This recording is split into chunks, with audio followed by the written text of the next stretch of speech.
어떻게 여러분 매일매일 웃고 살고 싶죠? 그렇죠? 우리는 날마다 웃으면서 살고 싶습니다.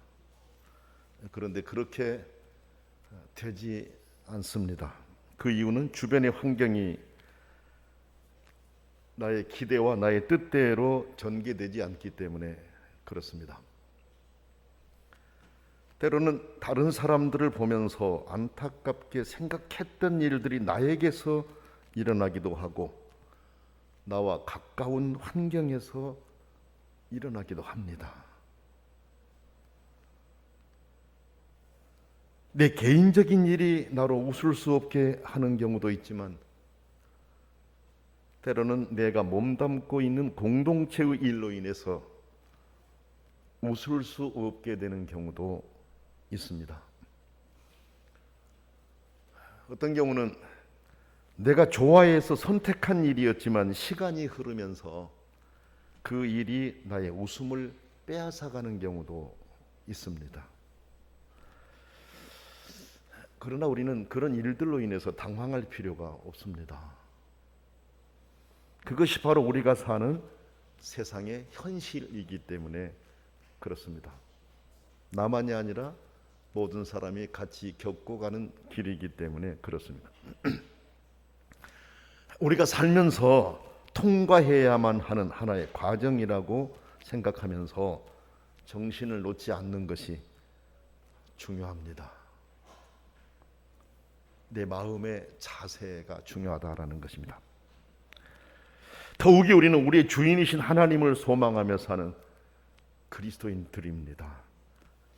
그러므로 비록 더 드릴지라도 세상이 줄 수 없는 것을 주실 하나님 아버지를 바라보고 기대하면서 우리가 믿음으로 나가야 합니다.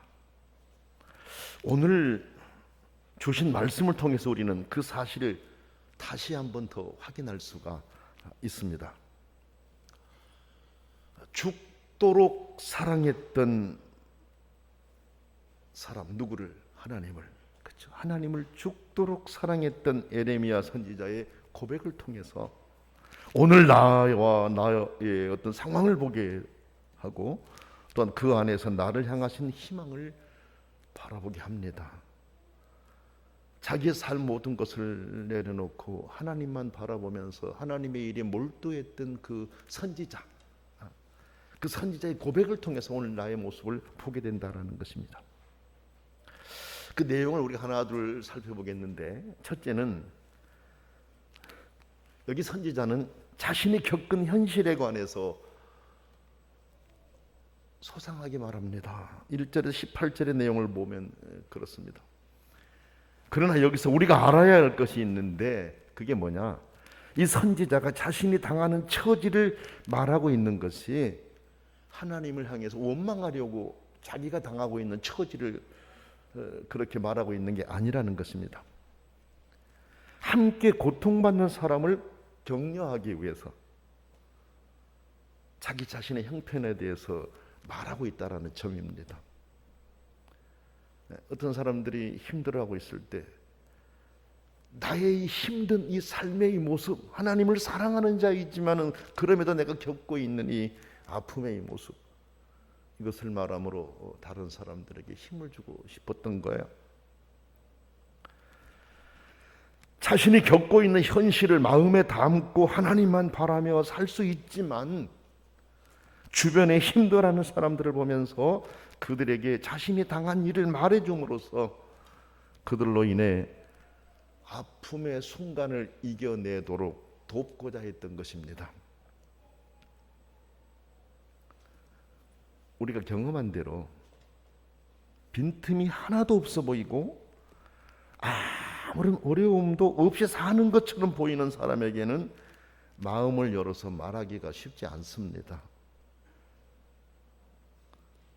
그러나 마음을 열어 자신의 아픔도 드러내고 자신의 처한 상황도 말하는 사람에게는 나도 마음을 열어서 대화하고 함께 기도하게 됩니다.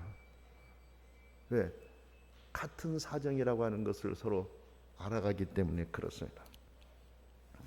예레미야는 그렇게 자신이 겪은 아픔을 비교적 소상하게 표현하면서 함께 고난을 당한 자들에게 희망을 주고자 했습니다. 그의 목적은 자기 자신보다 함께하는 이들에게 하나님이 주시는 위로를 전하고 싶었기 때문에 그렇습니다. 예레미야는 선지자로서 그가 당한 고통을 매우 사실적으로 표현하고 있습니다. 그 내용들을 우리가 살펴보면 이래요. 그는 하나님께 매를 맞아서 온갖 고생을 겪은 사람이다라고 말합니다. 자기가 하나님께 매를 맞았다라는 거예요. 하나님께 매를 맞아서 온갖 고생을 다 겪고 있다. 1절에서 7절 말씀 보면 그 내용을 말하고 있습니다. 여러분 1절 보면은 여호와의 분노의 매로 말미암아 고난당하는 자는 나로다. 나를 이끌어 어둠 안에서 걸어가게 하시고 빛 안에서 걸어가지 못하게 하셨으며 종일토록 손을 들어 차주자로 나를 치시는도다. 여러분 신앙을 가진 사람이 자기가 하나님께 매를 맞고 있다고 말하기는 쉽지 않습니다. 자기가 속으로는 그렇게 생각할지 몰라도 다른 사람을 향해서 내가 하나님께 매를 맞고 있다 이렇게 말하기는 쉽지 않습니다. 복을 받았다고 말하기는 쉽지만 매를 맞았다 말하기는 어렵다라는 것입니다. 그래서 아픔도 숨겨보려고 하고 애써 다르게 표현을 하려고 하기도 합니다. 물론 그렇다고 그런 모습이 자기 자신을 보호하려고 그렇게 한 것이라고만 우리는 단정지어 말할 수는 없습니다. 하나님의 영광이 가려지지는 않을까 하는 마음에서 그렇게 하는 경우도 있기 때문에 그렇습니다. 하나님의 뜻대로 살았는데 내게 어려움이 있다라고 말할 때 하나님의 영광이 가려지지는 않을까 이런 생각 때문에 말하지 못하는 경우도 있어요. 그렇죠? 여기 예레미야는 선지자였으면서도 자신이 하나님께 매를 맞았다고 말하고 있는 것입니다. 쉬운 일이 아니지만 그렇게 했습니다. 함께하는 이들에게 소망을 주려는 의도를 가졌기 때문에 그렇습니다. 그리고 뭐라고 했습니까? 아무리 살려달라고 부르짖어도 주께서는 이 간구마저 물리치시고 도리어 돌담을 쌓아서 앞길을 가로막으신다 그랬어요. 8절에서 9절 말씀만 보면 알 수 있는데 내가 부르짖어 도움을 구하나 내 기도를 물리치시며 다듬은 돌을 쌓아 내 길들을 막으사 내 길들을 굽게 하셨도다 그랬습니다. 기도의 응답이 늦어지고 있음을 표현한 것입니다. 그가 울면서 기도했지만 해결의 실마리가 보이지 않았다는 것입니다. 그래서 그 사실을 있는 그대로 표현하고 있어요. 내가 부르짖어도 도움을 주지 않았다는 것이죠. 오히려 내 기도를 물리치셨다라고 생각한 거죠. 또 하나님 물리치셨겠습니까마는 기도가 늦어지니까 그렇게 답답한 내 마음을 표현하고 있는 거죠. 오히려 다듬은 돌을 쌓아가지고 내 길들을 막으셨다. 내 길들을 굽게 하셨다. 여러분 하나님의 사람, 하나님을 위해서 열심을 다해 일하는 사람이 나가는 길에 어려움이 있다 생각할 때 그 예레미야의 이 마음 우리가 헤아릴 수 있지 않습니까, 여러분? 그리고 11절로 16절은 어떻게 말하고 있습니까? 앞길을 더욱 험하게 해서 고통을 주신다 그랬어요. 그래서 그는 마음에 평안이 없고 여호와께 바라던 것이 물거품이 되었다라고까지 생각을 했어요. 17절 18절 말씀 보세요. 주께서 내 심령이 평강에서 멀리 떠나게 하시니 내가 복을 내어버렸으며 스스로 이르길 나의 힘과 여호와께 대한 내 소망이 끊어졌다 하였도다. 그렇게 말하고 있습니다. 그러니까 주를 위해서 열심을 가지고 주를 위해서만 살았던 그 삶에 이런 어려움들이 있었다. 그러면 생각해 보세요. 하나님을 뜨겁게 사랑하고 주의 일을 위해서 힘쓰는 사람이었는데 어려움이 있었다라고 이렇게 표현할 때 다른 사람들이 보면서 선지자에게도 그런 문제가 있었고 힘든 일이 있었구나. 그래서 나를 보면서 결국은 하나님께서 나에게 행하신 것도 이 과정을 통해서 뭔가 이루시라는 뜻이 아니겠나, 이 생각하면 힘을 얻게 되는 거예요. 물론 여기에 있는 이 말씀의 내용을 에레미야에게 국한하지 않고 이스라엘 공동체 전체로 해석하기도 해요. 이스라엘 공동체가 그 큰 어려움을 겪었던 이 내용으로 보기도 합니다. 어쨌든 여기에 에레미야는 자신이 겪은 현실에 관해서 그렇게 말하고 있어요. 두 번째로는 여기 선지자는 낙심하지 않고 기도하고 있습니다. 그러면 그런 상황이면 이제 낙심할 수 있는 거 아닙니까? 20절로 21절을 보면 우리가 알 수 있어요. 보세요. 내 마음이 그것을 기억하고 내가 낙심이 되오나 이것을 내가 내 마음에 담아 두었더니 그것이 오히려 나의 소망이 되었사오면, 무슨 말입니까? 기도했다라는 것이죠. 여러분요, 앞에서 제가 설명한 것처럼 그 정도 상황이면 낙심되어서 기도하고 싶은 마음마저 떠나갈 수도 있어요. 하지만 선지자는 그렇지 않았다라는 것입니다. 자신의 마음이 그렇게 절망적인 상황이었지만 자신의 마음과 눈은 여전히 하나님을 향하고 있었다라는 거예요. 그럼에도 불구하고 기도했다라는 겁니다. 주여, 이 몸 잊지 마시고 굽어 살펴 주시옵소서라고 기도하고 있어요.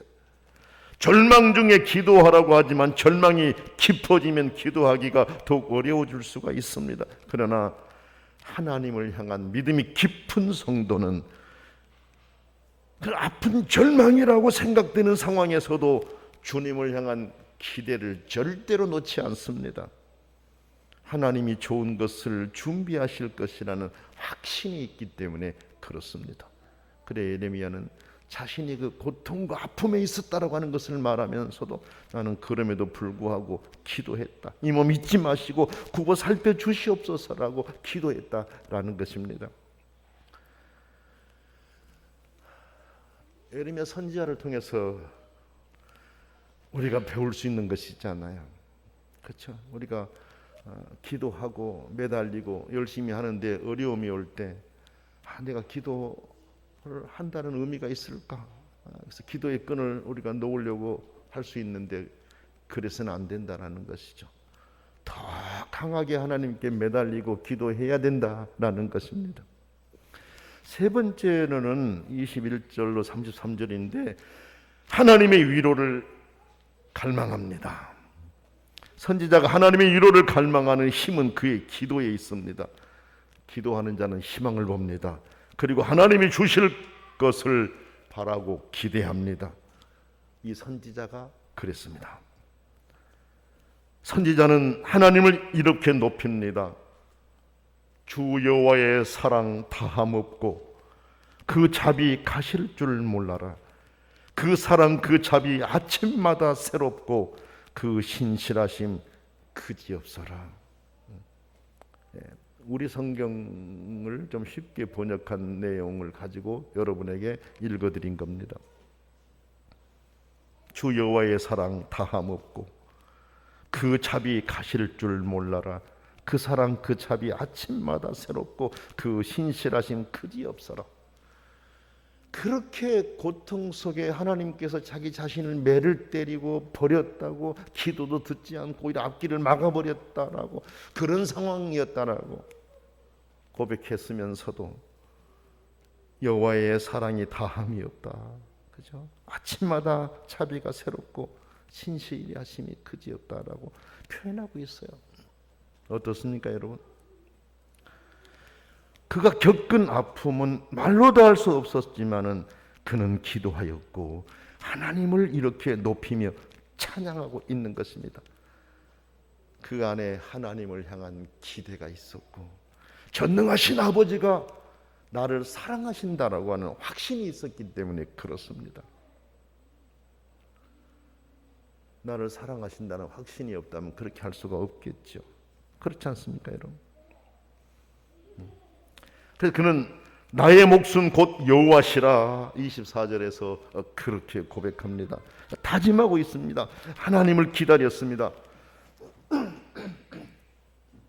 여러분, 이것은요, 나의 목숨 곧 여호와시라는 이 말씀은요, 가나안 땅을 나누어 받지 못했던 제사장들을 하나님이 친히 돌보신다는 생각이 담겨져 있어요. 그 내용이 민수기 18장 20절에 나오거든요. 제사장들에게는 이렇게 나눠주는 그 땅이 없었지 않습니까? 대신에 여호와가 기업이다. 여호와가 나의 기업이다. 여호와 하나님이 책임져 주신다라는 거였거든요. 민수기 18장 20절에 나와요. 하나님의 신실하심을 알면 근시안적으로 불평하지 않고 오래 참고 견디게 된다라는 거죠. 그게 25절로 26절에 나옵니다. 그러나 이것은 하루아침에 되는 것이 아니라고 그랬어요. 젊었을 때부터 배워서 실천해야 되는 거예요. 27절에 나와요. 27절 말씀 보면 어때요? 사람은 젊었을 때 멍에를 매는 것이 좋으니. 그렇습니다, 여러분. 우리가 이렇게 신실하게 하나님을 알고 끝까지 하나님을 의지하고 나갈 수 있는 힘은 하루아침에 되지 않아요. 젊었을 때부터 배워서 내 마음 안에 쌓여져 있어야 돼요. 그래서 어린 아이 때부터 신앙으로 잘 키우는 것이 중요하다. 말씀드렸잖아요. 예수님을 믿다가 도중에 낙심했다가 돌아온 사람들 바로 회복된다고 그랬잖아요. 왜 그럴까요? 어렸을 때 마음속에 새겨졌던 말씀들이 그 안에 가득하기 때문에 그래요. 그렇죠? 오늘 또 우리 새로운 어린 교회학교 아이가 눈에 보여서 참 기뻤어요. 그 전에 또 한 명 온 아이 보면서 그 어린 아이가 교회 나오면서 기뻐하고 행복해하는 모습이 너무 좋았었는데 오늘 또 이렇게 또 새롭게 오는 모습이 참 좋았어요. 여러분, 우리가 교회학교 그리고 우리 학생의 청년들 젊은 날에 하나님 말씀으로 완전히 무장할 수 있도록, 그렇죠? 특별히 어린아이들 세상의 지식으로 그 채우기 전에 하나님 말씀으로 꽉 채우고 나서, 그렇죠, 그 안에 세상의 지식이 들어가서 경건하고 신실하게, 그렇죠, 믿음을 가진 자로서 살아갈 수 있도록 그렇게 우리가 도와야 돼요. 이를 위해서 기도해야 됩니다. 그렇죠? 젊었을 때 배워서 실천해야만이 예레미야 선지자와 같은 훌륭한 믿음의 모습이 나올 수 있는 것이죠. 이렇게 묵묵히 참는 데에 드러나는 것은 체념이나 숙명이 아니라 하나님이 때에 맞게 개입하시리라고 하는 확신입니다. 그게 58절에 나와요. 58절 말씀 보게 되면 그런 내용이 나옵니다. 여러분, 성경을 보면 우리 삶의 어려운 경험 배후에도 하나님이 계신다라고 이렇게 37절에 38절에 말씀하셔요. 내가 이렇게 어려운 경험을 하고 있는데 그 배후에 하나님이 계신다. 그런데 선지자는 이런 고난이 하나님의 본심에서 비롯된 것이 아니다 그랬어요. 33절 말씀 한번 보세요. 주께서 인생에게 고생하게 하시며 근심하게 하시면 본심이 아니시로다. 우리가 어려운 일을 당할 때 하나님은 전혀 모르시냐? 그게 아니시라는 거예요. 그러나 우리가 어려움을 당할 때 우리를 보고 계시는데 그 하나님의 본심이 우리가 어려움을 당하는 것으로 끝나는 게 아니라는 거죠. 하나님 아버지의 본심은 그것을 극복하고 하나님의 사람들에게 놀라운 은혜를 주신 것이 하나님의 진정한 마음이라는 것이죠. 그렇습니다. 하나님은 자기 피조물, 특히 하나님의 자녀를 근심되고 괴롭게 하시는 것이 하나님의 기쁨일 리가 없습니다. 하나님은 나를 위로하시는 분이시라는 믿음을 가지고 어떤 순간에도 주를 바라고 기도하면서 하나님께서 하나님의 때에 내게 베푸실 것을 기대하면서 힘있게 나가는 그런 성도들이 될 수 있기를 원합니다. 기도하겠습니다. 전능하신 아버지 하나님, 우리가 믿음의 길을 가는 동안 또 주를 위해서 죽도록 충성하고 헌신하는 과정에 우리에게 어려움이 있을 때 낭망할 수 있지만, 에레미야 선지자는 그와 같은 상황에서도 하나님을 향해 기도하고 전능하신 아버지께서 소망 가운데 위로하실 것을 고백하며 함께하는 신앙인들에게 큰 힘을 주고 있습니다. 전능하신 아버지 하나님의 본심을 우리가 아오니 우리가 살아가는 동안 어떤 상황에도 낭망하지 않게 하시고 우리를 향하신 아버지의 큰 기대를 갖고 힘있게 나아가서 하나님으로 인해 웃고 위로받는 순간이 속히 오게 하옵소서. 예수님의 이름으로 간절히 기도드립니다. 아멘.